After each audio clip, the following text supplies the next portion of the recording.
The station was alive with noise, a constant hum of engines, chatter in a dozen different languages, and the occasional echo of a distant announcement. Elias Ward moved carefully along the narrow corridors of Orion Trade Station, carrying a small datapad filled with maintenance requests. He had worked here for 3 years, and the bustle of the station had long become a background rhythm, like the steady pulse of a heart. His focus was always on his work, on the systems that kept the station alive and efficient, and on helping anyone who needed it. He turned a corner and nearly collided with a figure huddled against the wall. She was not like any species he had seen before. Her skin shimmered faintly, almost like liquid silver in the fluorescent lights. Her eyes were large, almost too large, and deep blue. She seemed disoriented, her breath coming in short, shallow gasps. People passed her by without a second glance, some with nervous glances, others with open suspicion. Many had been trained to avoid unknown species. Elias, however, stepped closer. "Are you okay?" he asked in a calm, steady voice. She flinched at first, but then seemed to relax slightly. Her eyes darted around as though expecting someone to appear at any moment, but she made no move to run. I cannot breathe," she said, her voice soft but strained. Her words were broken, the cadence unusual. Elias recognized it as stress, not language. "Okay," he said, keeping his tone gentle. "Take slow breaths with me, in and out. Can you do that?" Elias smiled. "You're safe. No one is going to hurt you." Elias reached out, gently supporting her under her arm. "Here, let's get you to a quieter place." "What's yours?" "That's all we need to do right now." "You've been through a lot, haven't you?" She took it hesitantly, as though afraid to trust him fully. Then suddenly a group of station security officers rounded the corner. Their armor gleamed in the lights and their weapons were visible, though not raised. They stopped abruptly when they saw Elias and the alien woman. "Step away, citizen," one of them said, his voice firm but not hostile. Elias held up his hands. "She's fine. She was just having trouble breathing. I'm helping her. I'll make sure nothing happens. You're safe with me." They nodded to the officers, who then backed away without further question. One of the attendants gently took Lyra's arm. She glanced at Elias, her eyes filled with something unspoken.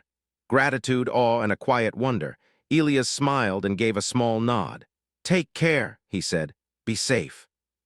He had no idea who she truly was, what her position might be, or why she had been alone on the station. But he also felt no fear. Helping someone even briefly had been enough. Later, as he walked back to his work, Elias couldn't shake the image of her eyes. There had been something almost royal in the way she carried herself, even in panic, but he dismissed the thought. He had work to do, and the station's systems didn't fix themselves. Unbeknownst to him, Lyra watched him from a hidden sensor in a distant chamber, her expression unreadable. Her attendants whispered among themselves, confused at the human's calm demeanor. No one had ever looked at her like that before, not advisors, not diplomats, not anyone. She studied him for several minutes before turning away.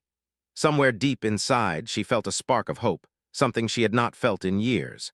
And though Elias had no knowledge of her wealth, power, or position, he had already done something that no one else could. He had treated her like a person. In the coming days, Lyra would tell her advisors, in careful, measured words, that this human was extraordinary, not for strength or wealth, but for his calm heart. Meanwhile, Elias returned to the hum of the station, unaware that the simple act of helping someone in distress had already begun to ripple across the stars. He continued his rounds, fixing a failing airlock, adjusting the station's energy fields, and checking the environmental systems.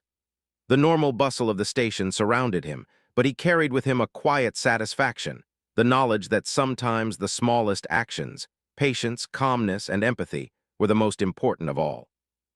No one noticed, but a signal had already been sent from the station's sensors, encrypted and routed to a distant empire. A queen had taken note of a human who showed the rarest quality in the galaxy, unshakable kindness in a moment of need. And Elias, as he tightened a valve and recorded the readings, remained blissfully unaware of the storm of curiosity he had set in motion. For him, it had been just another day. For the galaxy, it would mark the beginning of something extraordinary. Days passed on Orion Trade Station, but Elias hardly noticed. He moved through his work with the same calm determination, checking energy conduits, calibrating sensors, and fixing minor faults in the station's infrastructure. Life had returned to its normal rhythm, as if the incident with the silver-skinned alien woman had been nothing more than a fleeting distraction. Yet, something had already begun to stir beyond the station, far across the stars. In a galaxy filled with countless empires, trade networks, and interstellar politics, one figure watched the records of Orion's station with intense scrutiny. Lyra, the woman Elias had helped, was no ordinary traveler. She was the queen of the Aurelian Conquered, ruler of a trade empire so vast that its wealth could buy entire star systems, and its influence reached even the most distant worlds. Her people worshipped her judgment, and yet for all her power she had found herself alone, isolated by the weight of her own authority. Her attendants had cleared her private chamber after the incident, giving her a space to recover.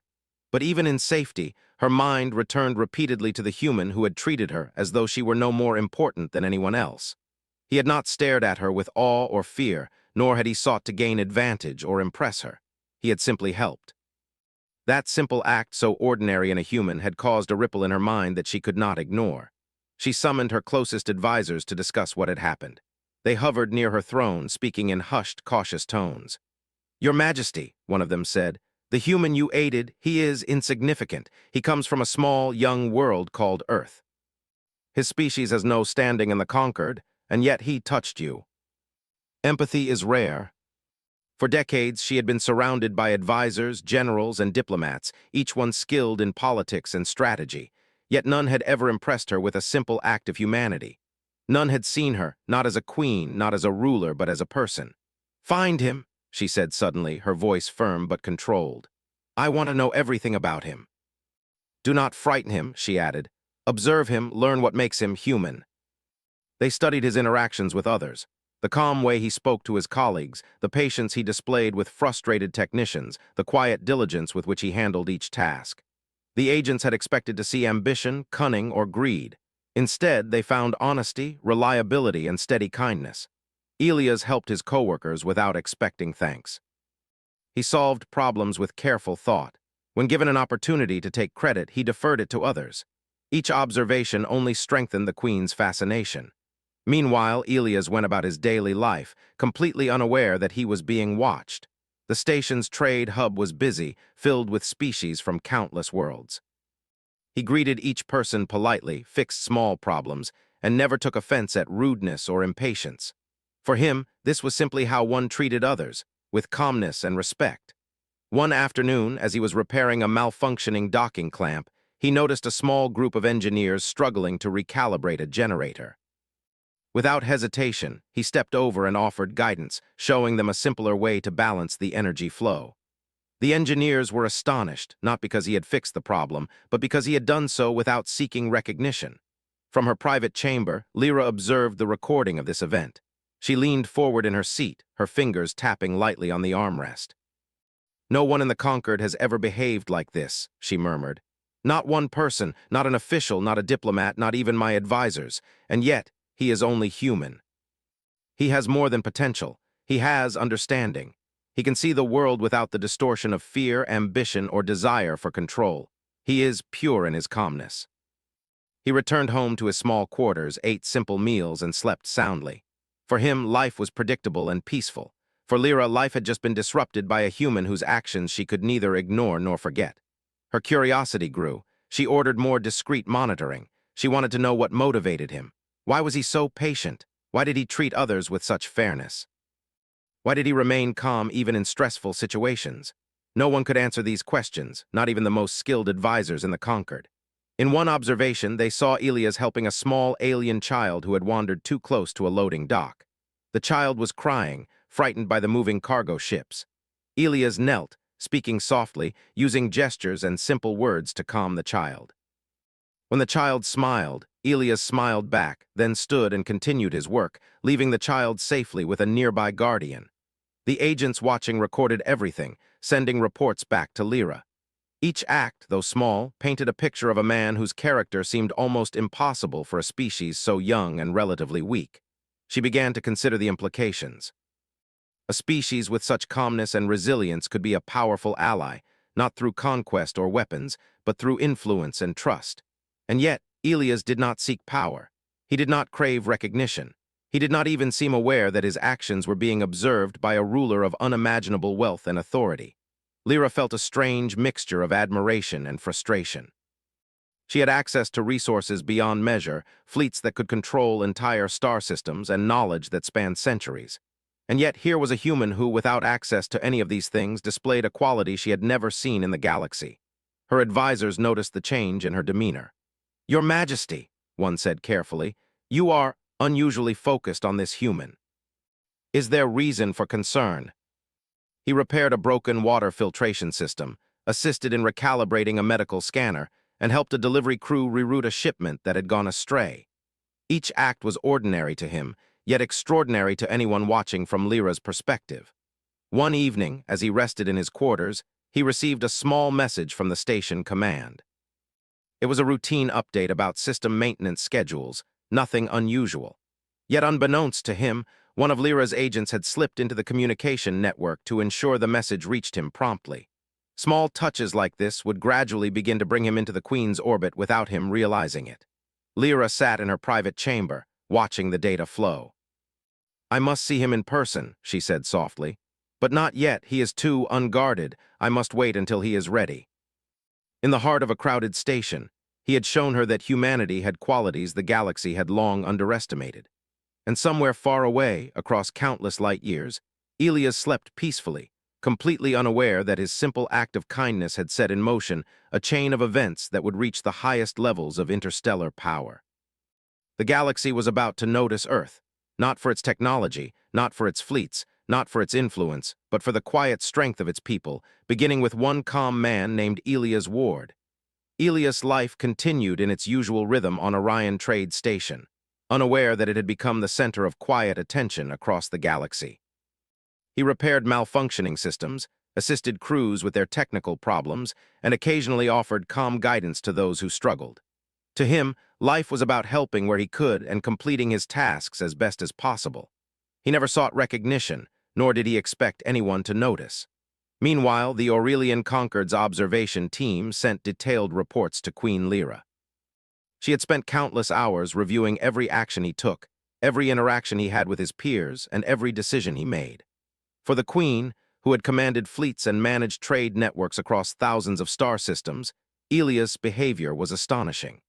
He acted without fear, without desire for wealth, and without any apparent agenda other than to do what was right in the moment. One report caught her attention more than the others. It described a situation where a group of traders had been forced into a logistical deadlock by a malfunctioning docking system. Most species would have argued, tried to manipulate the situation, or ignored it entirely. Elias had simply analyzed the problem, suggested a solution that required minimal effort from everyone, and guided the traders to implement it. The issue was resolved smoothly, and the traders left grateful and impressed. "This human," she said softly to herself, "does not seek power, yet he influences everything around him simply by being calm." "Your Majesty," one said carefully, "are you certain it is wise to focus so heavily on one individual from such a minor species? They are young, adaptable, and from what we can see, surprisingly strong in ways we do not yet understand." Back on the station, Elias' day began like any other. He was called to inspect a medical module that had been malfunctioning. The unit had been giving false readings, causing panic among some patients. As he worked, a young nurse approached him, visibly anxious. "Can you fix it?" she asked hesitantly. Elias smiled, trying to ease her worry. "Let's see what's wrong first." "Nothing is broken beyond repair. We just need to understand the system." "That's what we're here for." "This is unusual. This is how influence spreads, not through weapons or wealth, but through example." Could this species pose a hidden threat? Could Elias himself be a spy, a hidden genius, or worse? In the weeks that followed, small incidents began to occur on Orion Station. Systems were subtly sabotaged, messages were delayed, and minor accidents seemed almost accidental. Elias remained calm throughout, fixing each problem with patience and methodical care. He never lashed out or complained. To him, these were simply challenges to be solved. The Queen watched these incidents with growing admiration. "He does not panic," she said quietly. "Even when the station faces difficulties, he remains steady. This is why humans may one day surprise the galaxy." The shipment contained rare supplies for multiple species, and any mistake could result in delays or serious losses. As he coordinated the transfer, a sudden warning blared through the station. A container had become unbalanced, threatening to spill its contents and block the main corridor. Panic rippled among the workers. Elias moved calmly. "Everyone step back," he said. "We can handle this without injury or damage." Observers across the galaxy continued to take note. Lyra's advisors began compiling reports, analyzing patterns in Elias' behavior. One of the most remarkable aspects was that he did not seek recognition. He did not demand reward or status. He acted because it was the right thing to do and because he cared for those around him. In private, Lyra reflected on this. "Strength is measured not only by power or wealth," she said to herself. "It is measured by patience, by empathy, and by the ability to act rightly when others falter. This human embodies qualities that even the most skilled leaders often lack." Rival factions began to whisper in private forums, speculating about the human who had captured the Queen's interest. Some feared that Lyra might use him as a tool to influence Earth. Others saw potential for manipulation. Yet, despite these whispers, no one could predict the outcome. Elias continued his work, oblivious to the political games swirling around him. Back on the station, a young alien named Taro approached Elias with a small problem. His navigation console was malfunctioning, and he feared he would be blamed for any delays. Elias knelt beside him, explaining step by step how to reset the system and troubleshoot the errors. When Taro completed the repair successfully, he looked up at Elias with wide eyes. "How do you stay so calm?" he asked. Elias shrugged lightly. "I don't let fear make decisions for me. Panic never helps. You just do what needs to be done and trust that you can handle it."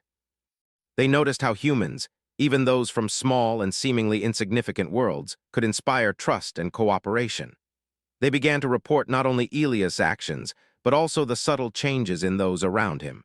How calm leadership spread naturally, how empathy created loyalty, and how courage without arrogance influenced others. For Lyra, this confirmed her growing belief. Humanity's value was not in weapons or technology alone. It was in character, in patience, in the quiet strength of one who could face chaos without fear. Then, one evening, as Elias returned from another long day of work, a private message appeared on his communicator. It was encrypted, unlike any station communication he had received before. Curiosity piqued, he opened it carefully. The message read simply, "We have noticed your efforts. Continue to act as you have and trust in yourself. There are those who observe and value your actions more than you know." Elias frowned, unsure of what to make of it. Was this a warning, a commendation? He did not know, but something in his gut told him it was not a threat. It felt different. Somewhere far away, Lyra watched the reaction carefully. She had chosen a subtle approach, revealing her presence indirectly. She wanted Elias to remain himself, untainted by knowledge of her power. To her, the human's purity of character was fragile and precious. If he learned too soon who she was, he might act differently, or fear might cloud his judgment. As the days continued, Elias' life went on. He fixed more systems, helped more people, and maintained the quiet calm that had drawn the Queen's attention. Rival factions across the galaxy debated and plotted, unaware that no intrigue, no wealth, and no fleet could influence a human who acted purely from his own sense of right and wrong. Lyra leaned back in her throne, her eyes distant. "This human is more than a curiosity," she said softly. "He is proof that strength can come in forms even the galaxy does not understand. And if we are wise, we will learn from him, observe him, protect him, and perhaps, in time, the universe will see what humanity is capable of." He helped a small group of engineers repair a power grid, guided a young student through her first solo maintenance check, and offered quiet encouragement to anyone struggling. In every act, he showed the same calm patience that had first impressed the Queen, and in doing so, he began to change the way others saw not only him, but also the species he represented. The galaxy was beginning to notice, slowly, quietly. A human could not yet wield fleets or command empires, but through quiet strength and steady heart, one human could influence countless lives, and perhaps even shape the course of history.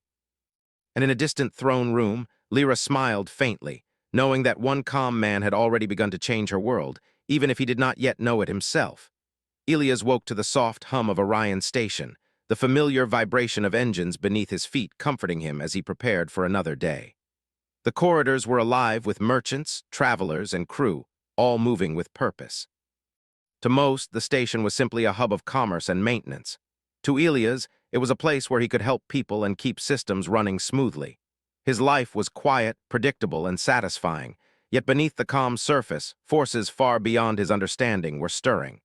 Queen Lyra had continued her discreet observation, and her interest in Ilias had only deepened. She admired not only his calmness but his quiet ability to inspire those around him. Every act, no matter how small, was a testament to the human qualities she valued most: patience, honesty, and empathy. For all her wealth and power, she had never encountered anyone like him, and in the galaxy such qualities were rare.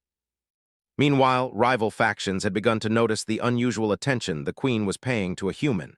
Some whispered privately that she must be preparing to influence Earth's development, while others feared that Ilias might be a threat hidden in plain sight. Unknown to Ilias, agents from distant empires had started to monitor him, subtly testing his behavior and trying to find weaknesses. One morning, as Ilias was checking the power grid near a storage sector, a sudden alarm blared. A cargo container heavily loaded with volatile energy cells had become unstable. Sparks flew, and a low rumble indicated a serious risk of explosion. Panic rippled through the nearby workers. Ilias stepped forward calmly. "Everyone, step back slowly," he instructed. His voice was steady, without hint of fear. "No one will be hurt if we stay calm and follow instructions." The rumble subsided and the sparks faded. A collective sigh of relief swept through the workers. They looked at Ilias with a mixture of awe and gratitude. "I don't know how you stay so calm," one muttered. Ilias smiled quietly. "Panic never solves anything, just focus on what needs to be done." They had anticipated potential sabotage from rival factions and had placed subtle monitoring devices throughout the station. They confirmed what Lyra had already suspected. Ilias' calm and steady demeanor was not a product of ignorance. He genuinely acted without fear or desire for recognition. Lyra's advisors were growing uneasy. "Your Majesty," one said, "your human may be in danger." "The station is not safe. Rival factions are active here." A small, elite team of Aurelian operatives was sent to the station, disguised as engineers and traders, to ensure Ilias' safety. They would intervene only if absolutely necessary, for Lyra wished to preserve his natural character. If he learned he was being watched, it might alter his behavior. The days passed, and small threats continued to arise, likely orchestrated by rival factions testing the station's security. One evening, as Ilias checked an atmospheric regulator, a subtle tremor shook the floor. A nearby maintenance platform had become unstable, endangering several workers. Ilias acted instinctively. "Everyone hold steady," he called, moving swiftly to stabilize the platform. He coordinated their movements, instructing them to shift weight gradually. The platform steadied, and no one was hurt. He had no idea that Aurelian operatives, concealed nearby, intervened in milliseconds to ensure nothing catastrophic occurred. The incidents appeared to him as simple malfunctions he had been trained to handle. That night, as he rested in his quarters, Ilias reflected on the day. He felt a quiet satisfaction in helping others, yet he could not shake the sense that something larger was unfolding around him. There were moments when systems failed in ways that seemed too deliberate, or when minor dangers appeared at just the right time to test his resolve. Still, he approached each challenge with the same calm determination that had drawn the Queen's attention. Far across the stars, Queen Lyra reviewed the day's observations. Her admiration for Ilias had grown into something more profound. Not only did he remain calm under pressure, but he also inspired confidence and loyalty in everyone he touched. This was strength beyond wealth, beyond fleets, beyond diplomacy. It was a quiet, unshakable force that could not be bought or coerced. "Prepare discreet communications," she instructed her advisors. "We must guide him gently. Let him know we are aware of his efforts without frightening him. He is human, after all, and humans are unpredictable. You are valued more than you realize." Ilias frowned at the cryptic wording. It was not a warning, not a demand, but a simple note. He did not know who had sent it. He did not know of the Queen, of the operatives watching him, or of the empires taking an interest. And yet, even in his ignorance, he felt a sense of responsibility, as if his work mattered not only to the station but to something larger. The next day, a rival agent attempted to interfere directly. A supply shuttle carrying delicate equipment was deliberately misrouted to cause delays. Ilias quickly analyzed the system and corrected the path, ensuring that the cargo arrived safely. He calmly reported the incident to station authorities, framing it as a minor technical error. The agents, observing from afar, were impressed despite themselves. Ilias handled each challenge with intelligence, patience, and calmness. Lyra's observations became almost philosophical. She considered the possibility that humans could change the way the galaxy understood leadership. They did not rely solely on fear, coercion, or wealth to command respect. Instead, they could inspire through empathy, calmness, and trust. Elias, in particular, was proof of this principle. For Elias, however, life remained simple.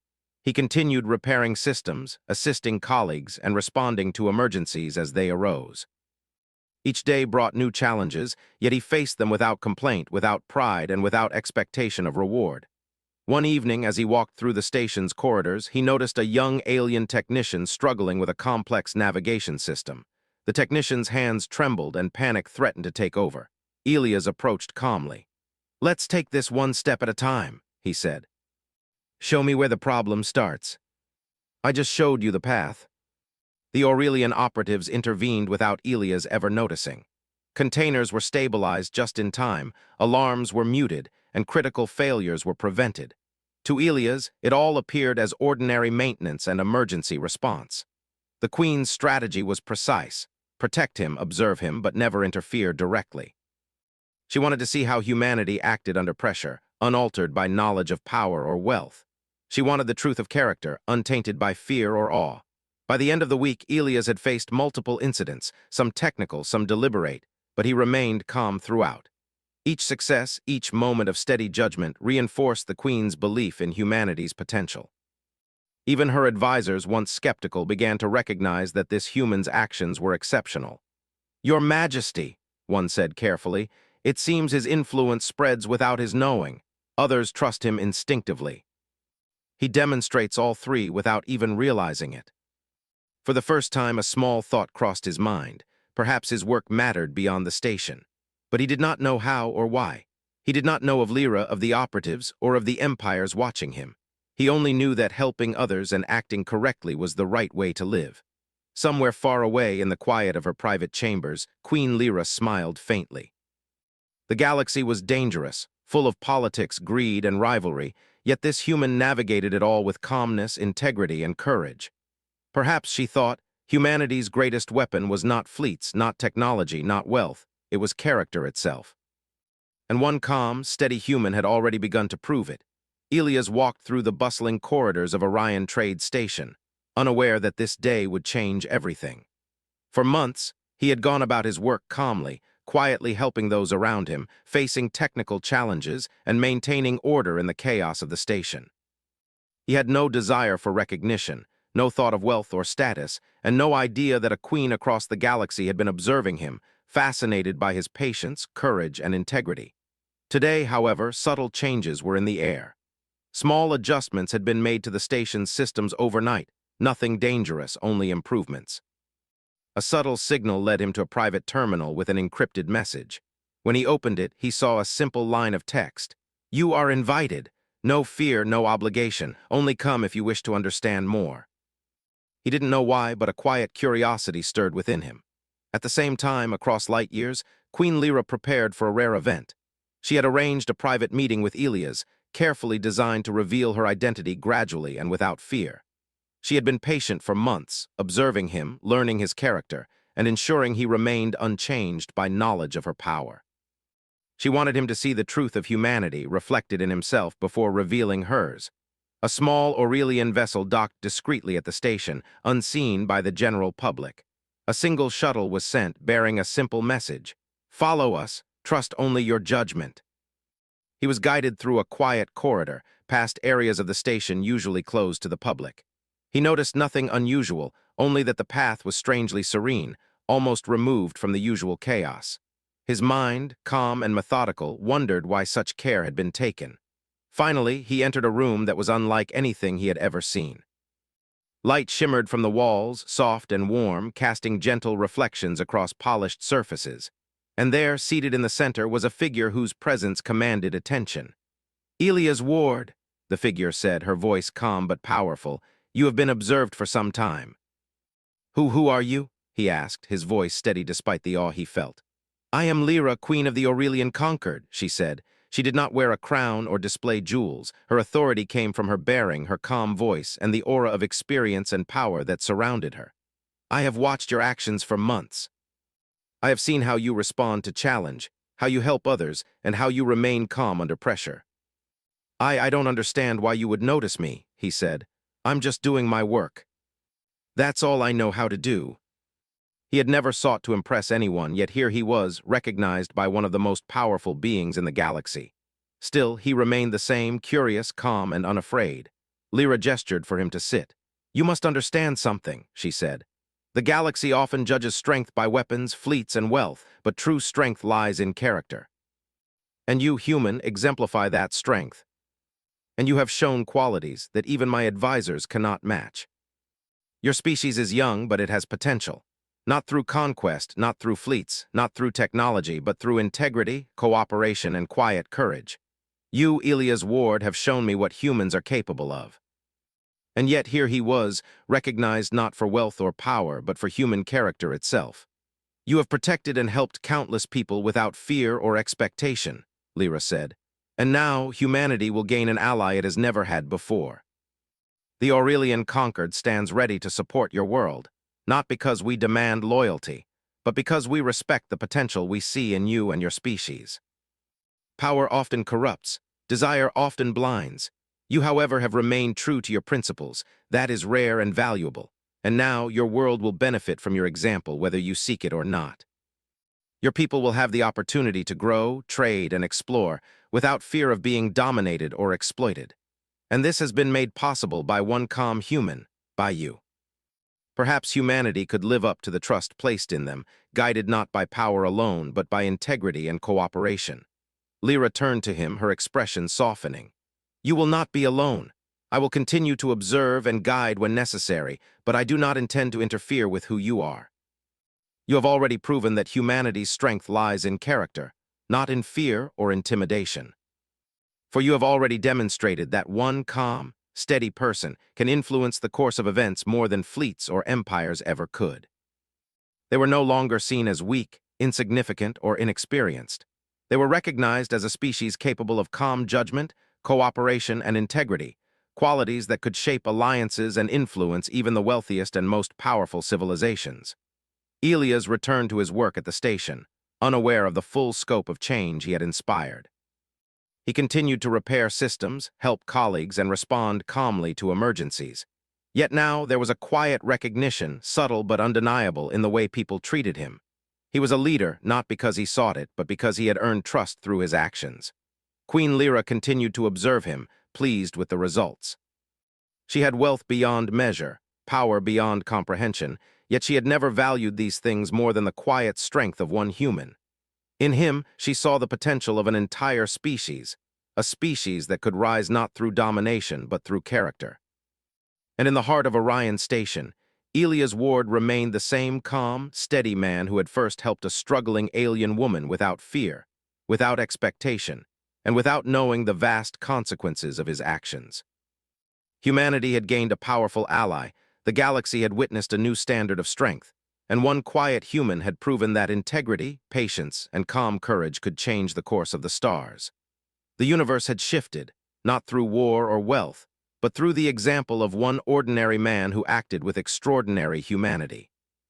And in that quiet, steady way, Elias continued to live, to help, and to inspire, proving that sometimes the smallest acts can have the greatest impact.